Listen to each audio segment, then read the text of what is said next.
Fuck It Dog, Life's a Risk is an acronym of everyone's favourite Californian garage punk band, FIDLAR. Now, today we're going to be talking about their latest album. I've actually listened to their first self-titled album, FIDLAR, a whole bunch, and I liked it. I haven't listened to it. Well, we had a housemate last year who played it on repeat. And I wouldn't have gone out of my way to listen to it ever before, but from just him like playing it around the house, it kind of like sunk into me, and I just kind of started to enjoy it, even though I knew it was kind of dumb. Like, is it the same for you? There are a few like songs on there that I really like. A lot of it is just like dumb trash stuff, and it was very much like garage recorded. It sounded like it was not like very produced wise. I feel like the newer album, like the production values are pretty good. The new album, but it's weird though, because like it's still trying to be just dumb. Like, this is the first time I've actually like scrutinized the music, and it doesn't stand up like amazingly well. It's definitely meant to be just dumb, like fun rock to just jam to. The lyrical content is just like, it's the same song over and over again. I'm fucking bored. I took a load of drugs.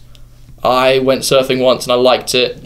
I live in LA. Life's hard being a kid, and my mom doesn't understand me. Yeah, I completely agree with that, to be honest. Yeah. Like, although I understand that there's some sort of punk element behind it, and this. Okay, so this is something I was going through in my head earlier on. Although it's got elephant behind it. It's got a punk elephant behind it, but all songs have some sort of I'm not satisfied with X, with Y. I'm not satisfied with my life. I'm not satisfied with this girl. Blah, blah, blah, blah, blah. Yeah. But, like, I understand that when you're going down the punk road, you want to have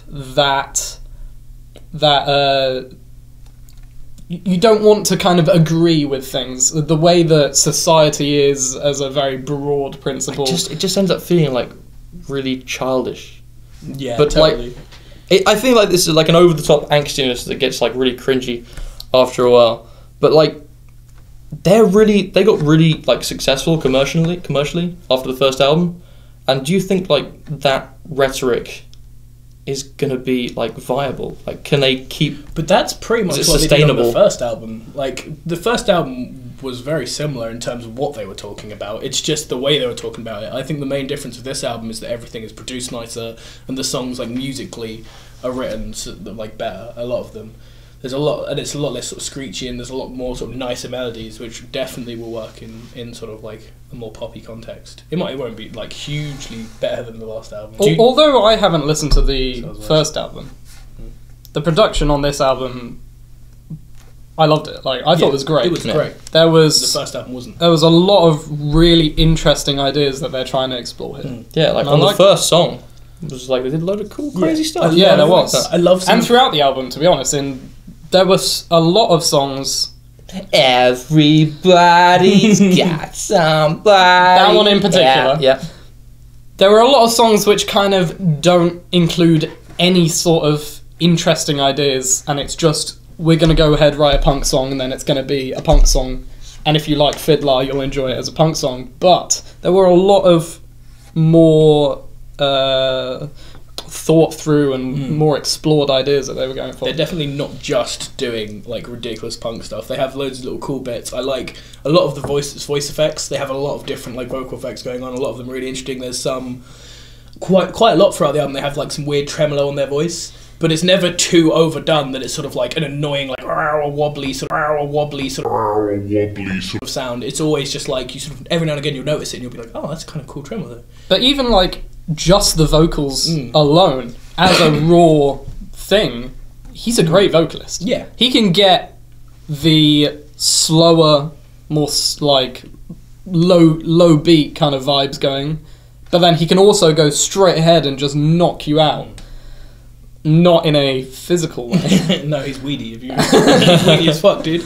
But yeah, like he can really provide a lot of power, and he can switch from low down, low energy to high energy, like that, and it's brilliant. Like, I love it. I think it's fantastic. Do you think you'd be able to listen to another one of their albums, like their new album in the future? Yeah. If it's exactly the same kind of thing? I think yes, because they always have like at least, like you said, they always have at least some good ideas. There's always some interesting things they're doing. Like nothing's like sort of perfectly sort of like Nickelback standard rock done. They have a lot of things where there's things detuned on purpose, where you hear specific like guitars and vocals that are on purpose detuned, sound interesting. A lot of cool stuff they do with the delay along with the vocal processing. So it's like if they keep having that much, like the same amount as in this album of interesting things on there, then there's enough just sort of fun punk stuff to sort of, you know, keep it going. This is the sort of stuff that I definitely have like just sort of in amongst my playlists, and when one will come on, I'll just be like, oh, this is fun.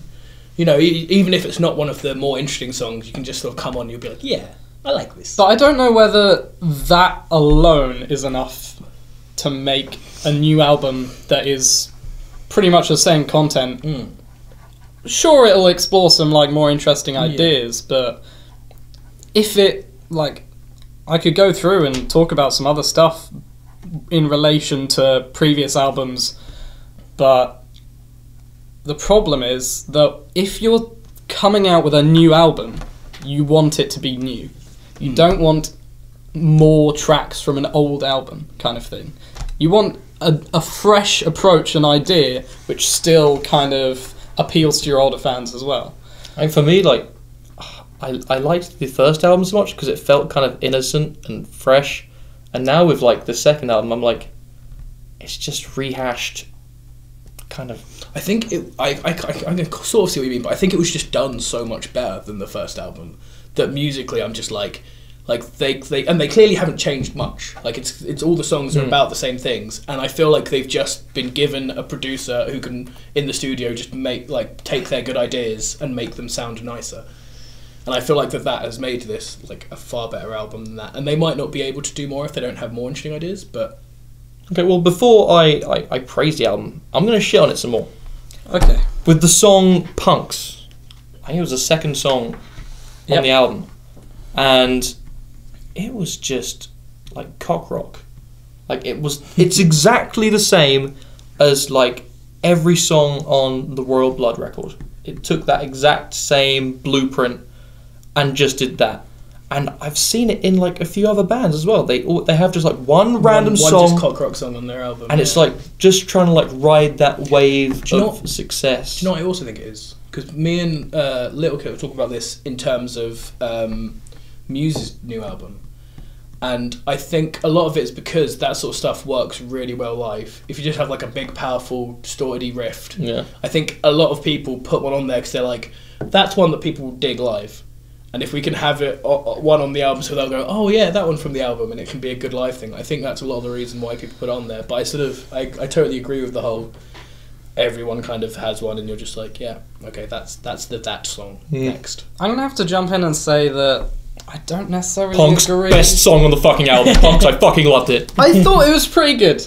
I thought that for what it was, which was a loud, high-energy, short punk song, it was a good, high-energy, loud punk song. I don't think it was bad. My argument was about to be really bad. I was like, yeah, but it was a loud, high-energy punk song on purpose. Yeah, that's the point. That's the point. They meant to do it. But what I feel as though, in regards to the other songs on this album, it comes across as that one song which has to kind of get that vibe across because they want to show that vibe, and I think that they did it quite well. I'm not saying I don't think it is their vibe though. Well, they're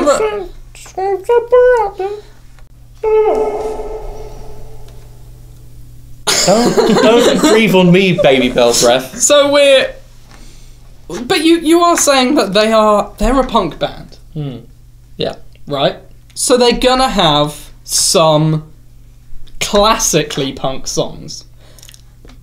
They're not. And do you feel as though that is not something that you want on the album? Even if it's only for one song? You know, I find it hard to judge like American pop like next to UK like Did I say pop?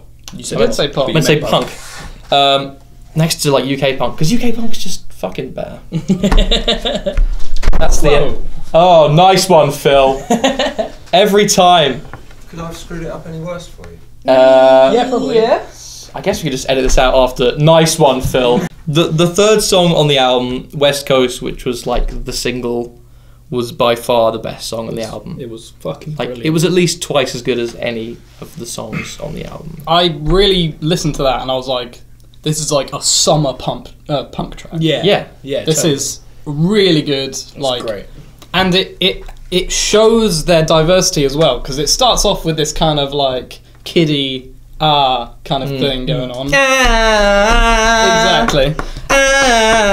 You butchered it. Then it goes into this really kind of a lot heavier And it has vocals. this like really sweet kind of melancholic, like I wrote here, it has a kind of melancholic fuck it adjustment, apathetic feeling. And like I thought Band name? like I thought that like after hearing that song I thought maybe this like their shtick is like sustainable, like this is good enough. If like the rest of the like the album is like as good as this, then you know what, I'm cool, I'm gonna ride the waves, but there's no waves. And I'm gonna be drinking cheap beer because I've been drinking. I'm gonna stop trying to quote the last album, but Yeah, I got the quote. Anyone who's listens to FIDLAR's first album, they'll get the quote. yeah. I thought there was that was definitely the best, but I did think there was a number of songs that I really liked. I really liked 40 Ounce on Repeat. I really liked the So last song did I. as well, Bad Habits. I also completely agree with that. I really liked. I quite liked Y Generation. I thought it was pretty fun. Yep. I There's a lot agree of with that stuff. as well. I think with this album, it starts I off didn't write really that. strong with the first sort of set of songs. It then cools off a bit in the middle, loses a bit of energy towards the end, and then picks up again right at the end with a couple of really good. Yeah, songs no. to finish So off. what I found was, for me, the first 5 tracks Yeah. really interesting. Like 40 Ounce on Repeat, I thought was a fantastic opener. Great. Yeah. I really thought it kind of encompassed what the album was about and also what the band was about within one song, and it got it across great. Really catchy song as well. Absolutely wicked. We've already discussed Punks. I liked it. I thought that it showed, like, it really put the up the ante. You know, out of everyone, like, and like who I thought would like which album and stuff, I thought you would dislike this album like, a lot. So did I. I'm gonna be honest. So did I. I thought I would dislike this album a lot. Who do you think their target audience is? Who do you think listens to these guys? I mean, Little Kit. I'm saying. I was about to say like 15-year-old like kids. I would say between 15 and 25. Yeah. Yeah, Okay. yeah, younger people. And then Okay. like the 35-year-old like neck. Yeah, who like as never well. got out of Yeah. their youth. Because like I'd be interested just like to go to one of their gigs just to like look around and Just to see see who who's was there. listening. But like Yeah. I get the feeling I might not like them. Like me and Gareth were eternally scarred one Oh time. god, no! But we've loved Tenacious D ever since we were kids. They're the best comedy band. Yeah, In the like universe. we knew like all the lyrics to like both of their albums, like, and we used to sing them like non-stop, like throughout high school and stuff. And someone turned around and said, "Yeah, I'm getting tickets to go and see Tenacious D," and they're like, "Do you want some?" And we're like, "Fuck yeah, we'll go and see Tenacious D. Fucking love Tenacious D." So like really excited, like in the queue in Brixton, like, and then we get in there, and to quote Futurama, it smelt like Comic-Con in a submarine. Yeah, it was awful. It was so bad. It And- was just a bunch of sweaty nerds. Like telling really bad jokes like to each other. Yeah, really loudly.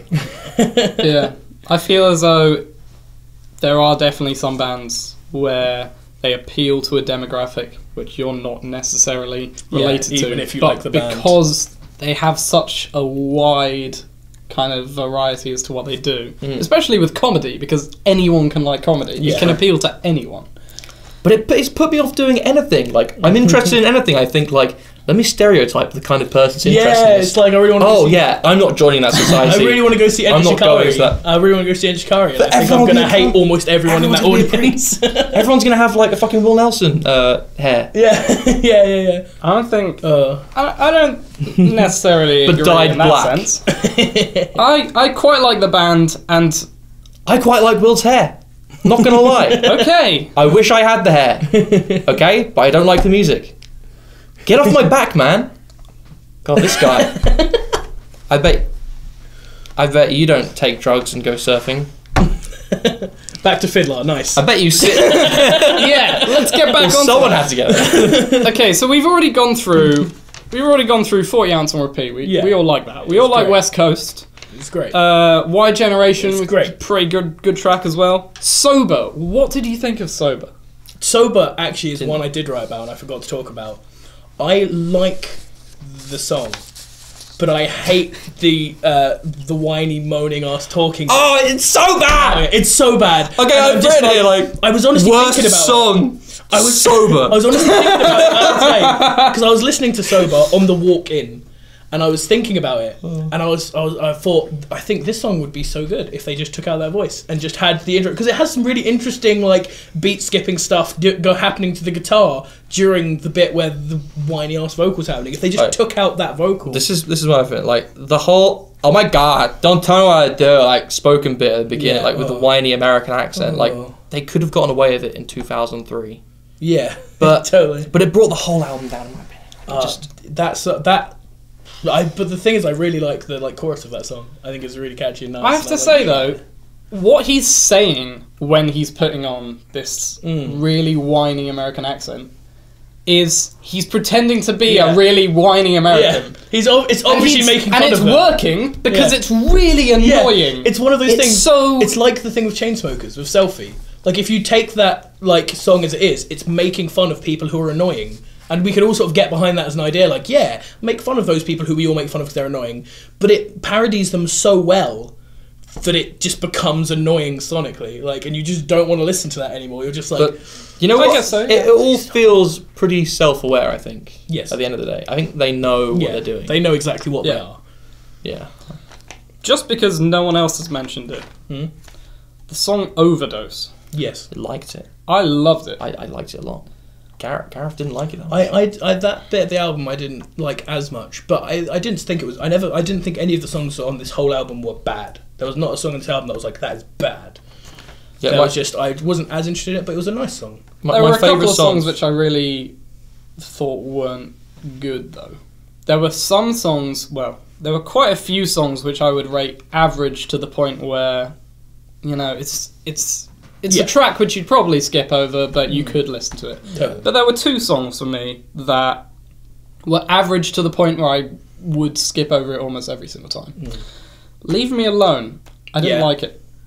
It's one of my favourites. One of your absolute favourites. The absolute, like, I wouldn't put the album in one of my absolute favourites. But for me, when you listen to that song, you get through the entire song and you're like, oh, nothing happened in that song. That was so average in the sense that you just, at no point was there anything of interest for me. Well, that's how I got through my entire, like, educational career. Being How's that so going? average. How's that going? You know what? I'm at university, but, you know, I did pay them a lot of money to be here, so...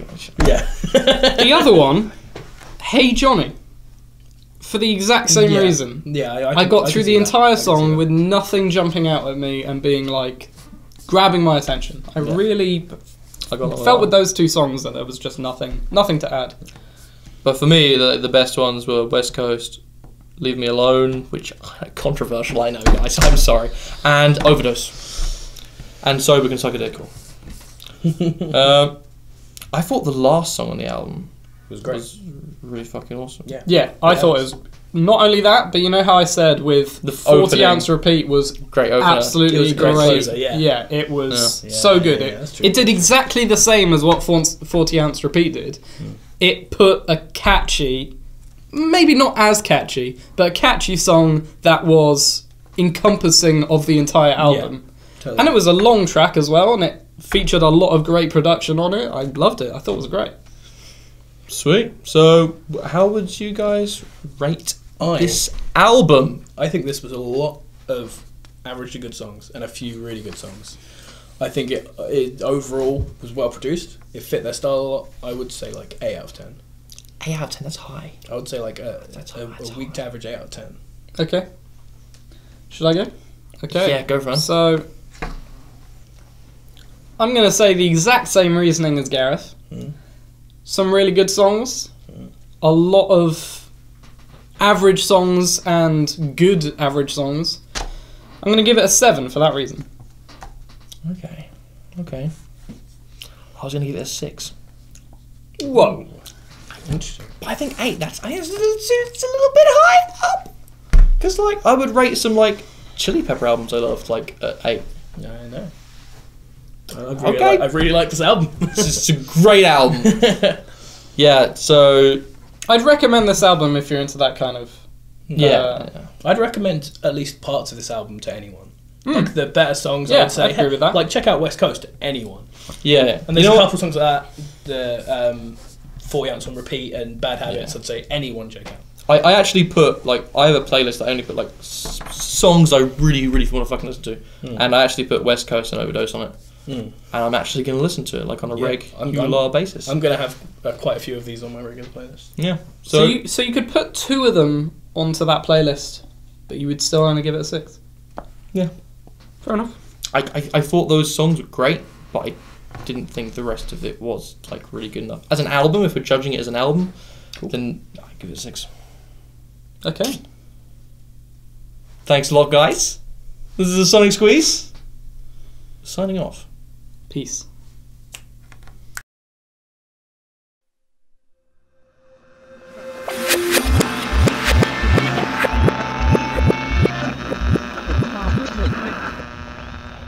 My predictions. I predicted that James would give this album a 7. Nice. Yeah. Yeah. I predicted that you would give this album a 7. So I got you wrong.